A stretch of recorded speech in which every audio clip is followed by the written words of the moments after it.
नमस्कार विद्यार्थियों, मैं धीरज कुमार गुप्ता, सहायक आचार्य हिंदी, राजकीय महाविद्यालय कामा, आप सभी का हिंदी की ऑनलाइन शिक्षण कक्षाओं में स्वागत करता हूं। आज हम पढ़ेंगे चित्रा मुदगल जी की कहानी भूख।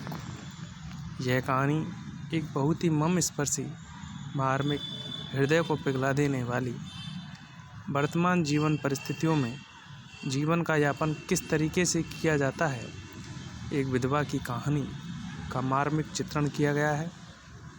कहानी की संपूर्ण भाषा मराठी है।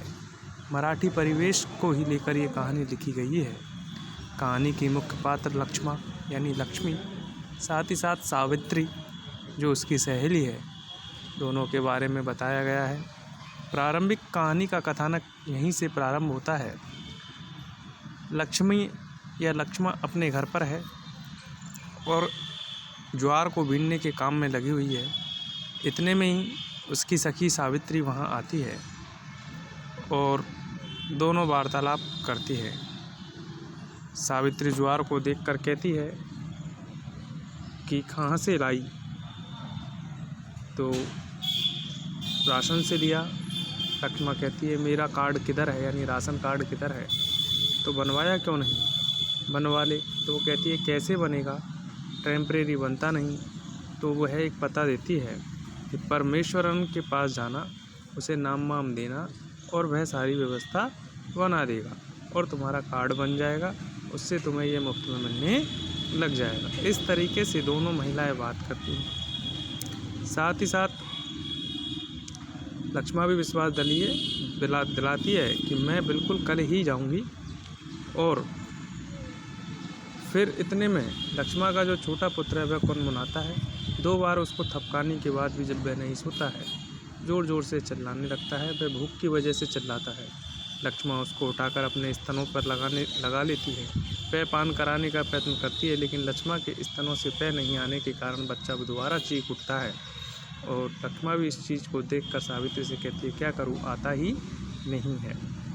तो फिर वो कहती है कि इसे कांजी दे दे, तो वो ही देती, लेकिन पन करके सावित्री समझ जाती है इसके पास कुछ नहीं है। तो वह कहती है कि तेरा बड़ा और मजला किधर है, तू ऐसा करना, शाम को उनको भेजना, मैं 1 वाटी तांदुल यानी चावल उन्हें दे दूँगी। और वह भी जाने को होती है, तो वह लक्ष्मा उसे वापस बिठा लेती है और बात करने लगती है। इतने में ही ज्वार की रोटी का टुकड़ा मीस कर बच्चे के मुंह में देने लगती है। फिर सावित्री उससे उसके काम के बारे में पूछती है, क्या तुम्हें काम मिला, क्या तुम कॉलोनी में गई।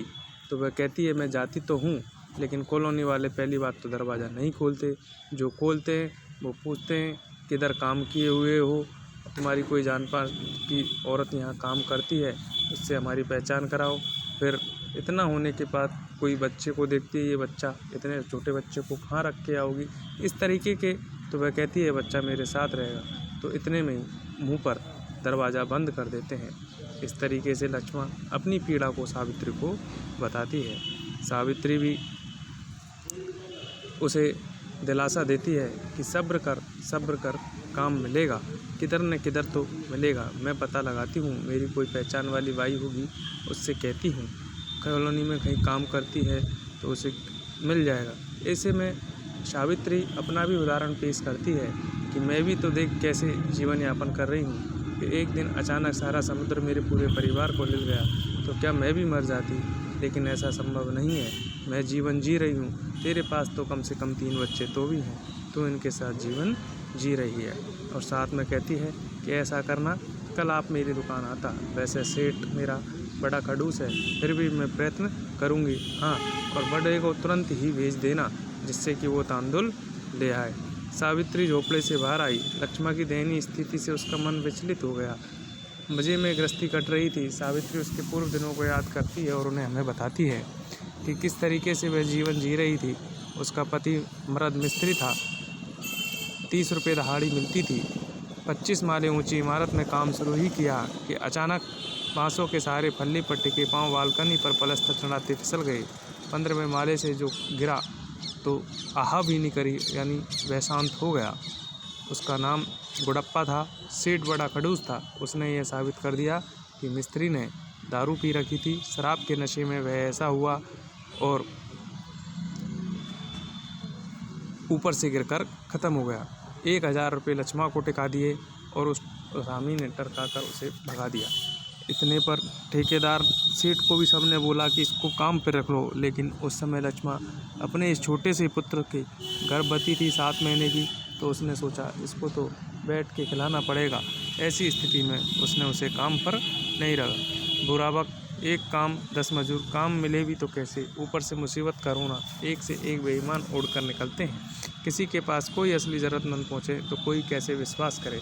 इस तरीके से कहानी के प्रथम भाग में हमने देखा लक्ष्मा के पूर्व जीवन और वर्तमान जीवन की समस्याओं, उसकी सहेली सावित्री, उसके पति घोड़प्पा के बारे में। आगे कहानी को, कथानक को विस्तार से और समझने का प्रयत्न करेंगे। आज के लिए इतना ही। धन्यवाद।